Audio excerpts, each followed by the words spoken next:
Good morning. We're going to continue with chapter 8 in the underscore your no. And this part is called Formulate an Anchor Phrase. It can be uncomfortable to keep repeating your no. It may elicit an even more intense reaction from the other. There is also a conversational convention against repetition. You already said that, the other may exclaim in exasperation. Remember that your purpose is not, as it is in normal conversation, to give the other new information, but rather to remind them of an abiding reality, your interests and values, which need to be respected. The key purpose is to help the other learn that your no means no. Most learning processes, whether learning to read or play tennis, require repetition.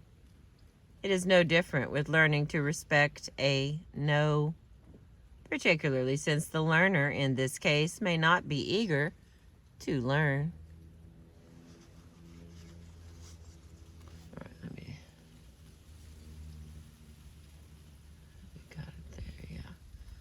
There we go.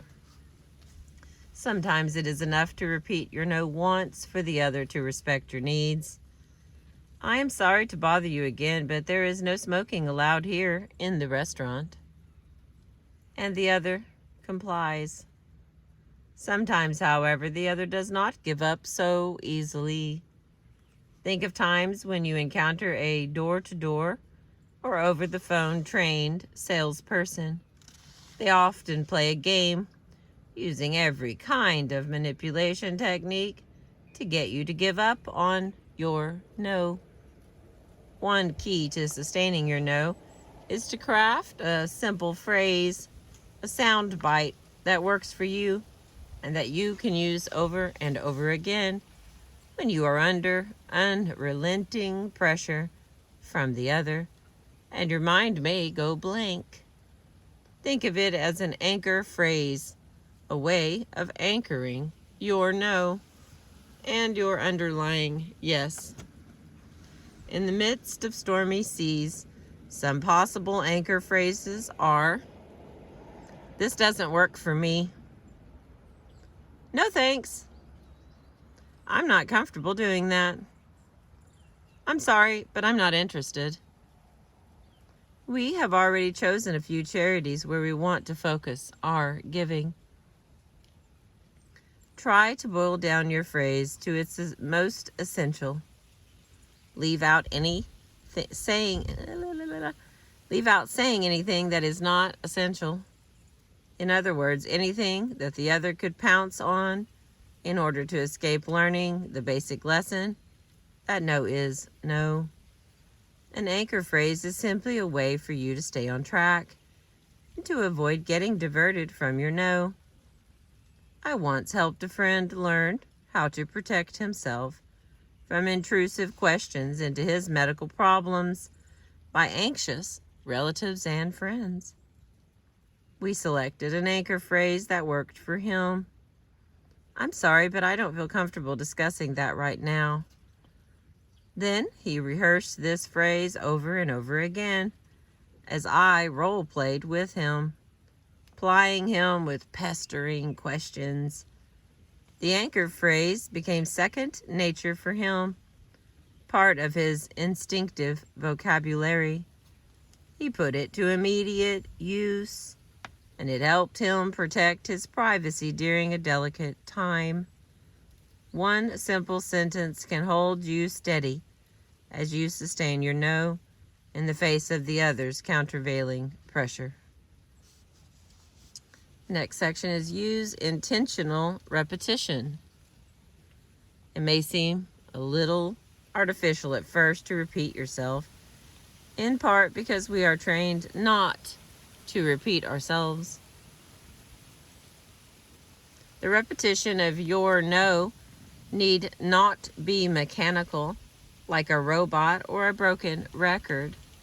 This can be needlessly annoying. Instead, your repetition can be intentional. You can use the same anchor phrase freshly each time, renewed by focusing on your underlying intention, the deeper yes that lies within you. You can also humanize the repetition with a smile or acknowledgement. No matter what tactic the other uses on you, your answer remains the same. You reiterate your limits in the same matter-of-fact tone of voice. A classic example of intentional repetition can be found in Herman Melville's 19th century novella, Bartleby, the Scrivener. Melville describes the scene in old Manhattan in which a lawyer, a person with superior power and rank, describes his relationship with his newly hired scribe, Bartleby. The lawyer himself narrates the story, which gives us insight into the mind of a person who receives a no. It was on the third day, I think, of his being with me, that being much hurried to complete a small affair I had in hand, I abruptly called to Bartleby. In my haste and natural expectancy of instant compliance, I sat with my head bent over the original on my desk, and my right hand sideways, and somewhat nervously extended with the copy, so that immediately upon emerging from his retreat, Bartleby might snatch it and proceed to business without the least delay. In this very attitude did I sit when I called to him, rapidly stating what it was I wanted him to do, namely, to examine a small paper with me. The entire scene radiates disrespect toward the employee. The abrupt call, the expectation of instant compliance, the failure to look up even for a second to address Bartleby. Now comes the no, and the boss's reaction. Imagine my surprise, nay, my consternation, when, without moving from his privacy, Bartleby, in a singularly mild, firm voice, replied, "I would prefer not to." Notice the mild, firm voice, the neutral, matter-of-fact tone. It is a respectful no. Not, "I won't," but "I would prefer not to." Behind the no is a clear yes, a commitment to Bartleby's own human dignity. The boss, of course, is taken by surprise. He continues, "I sat a while in perfect silence, rallying my stunned faculties. Immediately it occurred to me that my ears had deceived me, or Bartleby had entirely misunderstood my meaning. I repeated my request in the clearest tone I could assume, but in quite as clear a tone came the previous reply. "I would prefer not to." The first stage is denial. The boss cannot bring himself to believe that the employee has had the audacity to say no. So he repeats his request, expecting instant compliance. But Bartleby stays true, simply repeating his no. This leads the boss into the next stage of reaction, anxiety and anger. "Prefer not to," echoed I, rising in high excitement and crossing the room with a stride. "What do you mean? Are you moonstruck? I want you to help me compare this sheet here. Take it." And I thrust it towards him. But Bartleby does not react. He stays on track and simply repeats his no. "I would prefer not to," he said. At this point, the boss is confounded. He has two choices. He can grow further enraged and fire Bartleby on the spot, or he can accept the no and consider the implicit contract of mutual respect being proposed by Bartleby. I looked at him steadfastly. His face was leaning composed, his gray eye dimly calm. Not a wrinkle of agitation rippled him. Had there been the least uneasiness, anger, impatience, or impertinence in his manner, in other words, had there been anything ordinarily human about him, doubtless I should have violently dismissed him from the premises. But as it was, I should have, as soon, thought of turning my pale plaster of Paris bust of Cicero out of doors. I stood gazing at him a while as he went on with his own writing, and then reseated myself at my desk. This is very strange, thought I. What had one best do? But my business hurried me.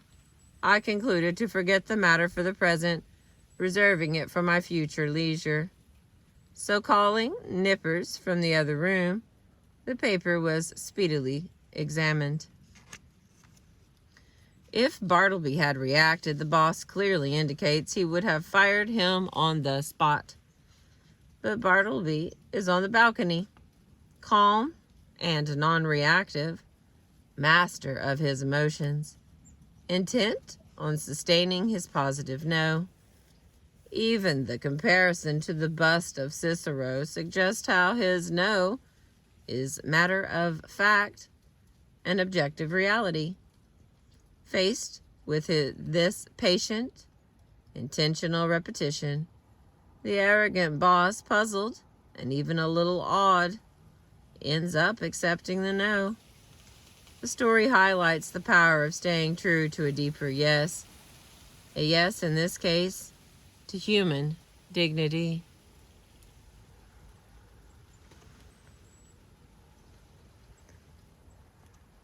The character of Bartleby turns out to be complex and troubled, but his method of saying no is simple and admirable. The technique of intentional repetition might well be called the Bartleby technique. I would prefer not to is an anchor phrase worth remembering.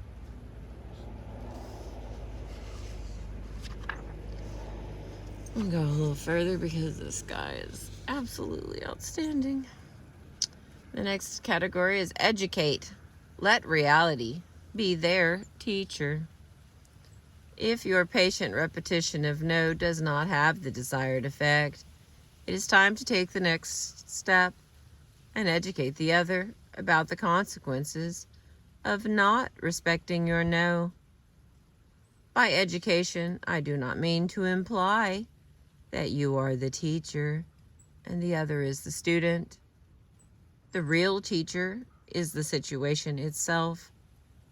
By refusing to respect you and your needs, the other is bringing about a certain set of natural consequences, which themselves can become the other's teacher.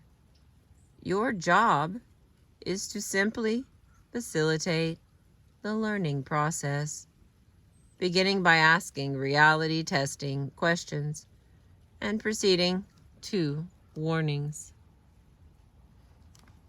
Ask reality testing questions. It is generally better to ask than to tell. People usually learn better and resist less if they learn for themselves. So instead of spelling out to the other the undesirable consequences,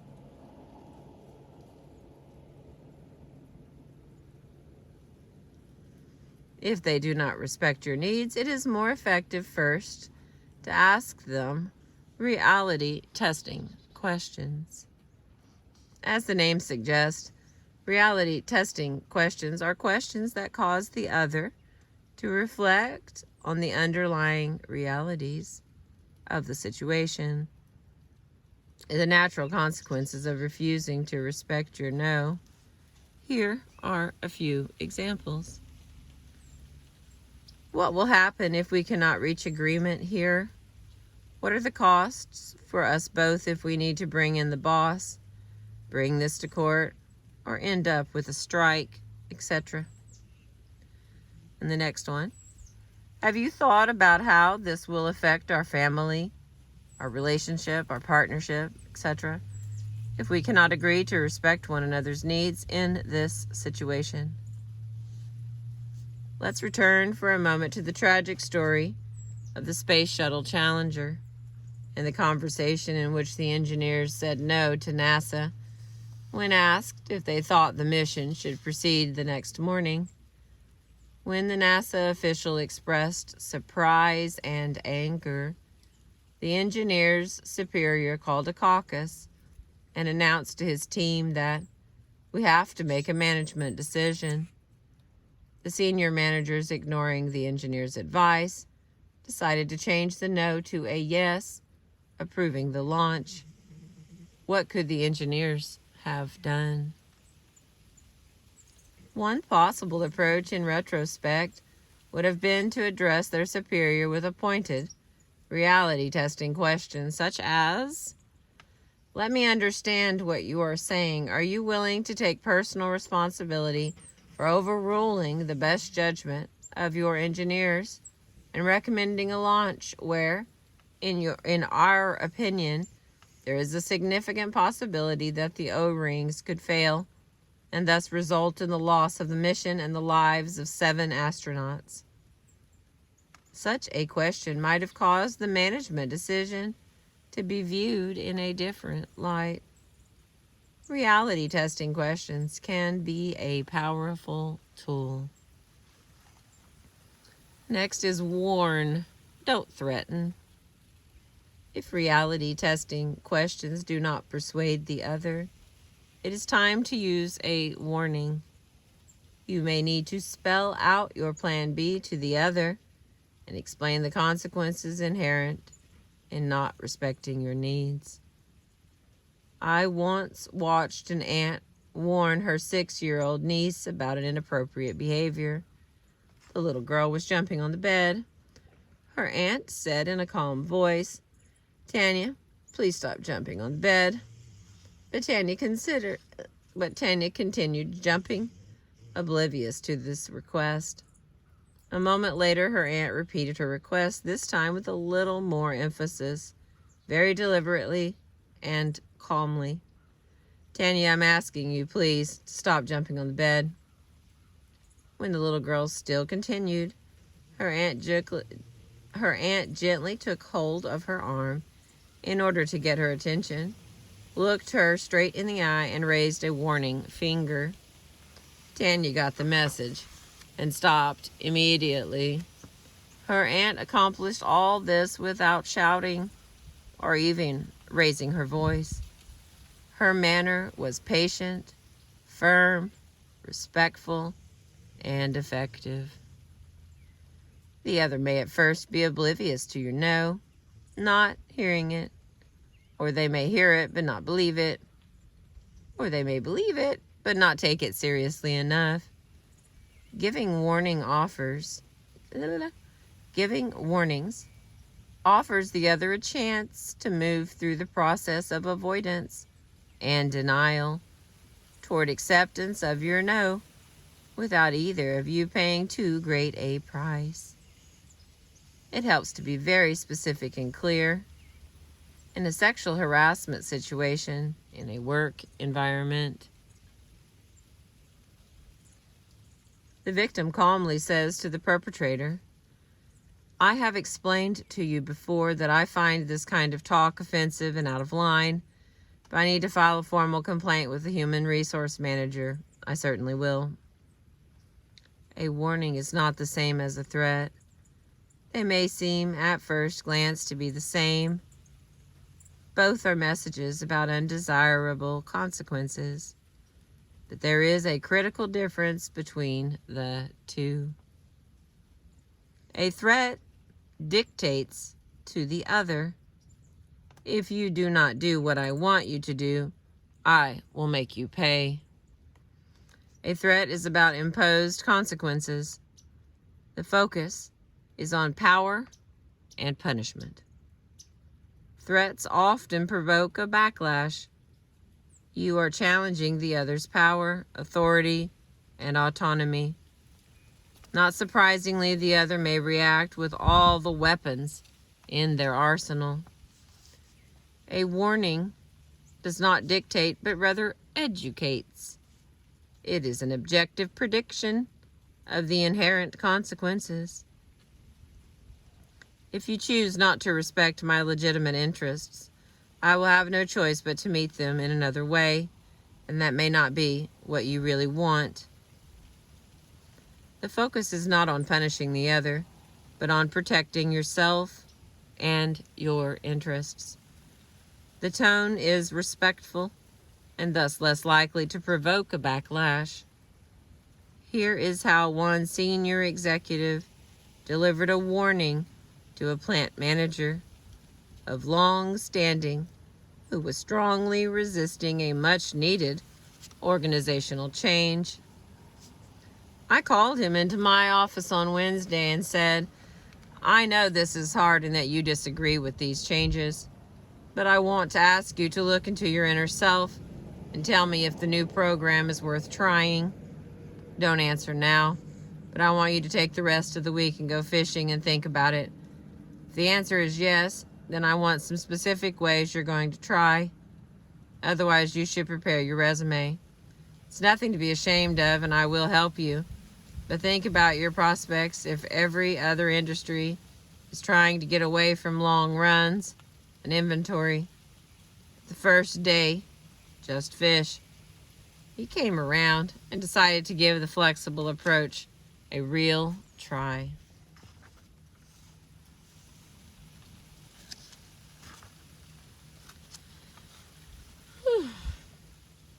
All right, this last section for this part. Let's see what I have left. On page 203, we got to get to page 209. I think I'll just stop here. The next part is use logical consequences, but it will tie into this part. Sometimes the sections are separated by a little bit larger words, so I try to stick with those. But I appreciate you being with me, listening, watching, sharing. Thank you for your time.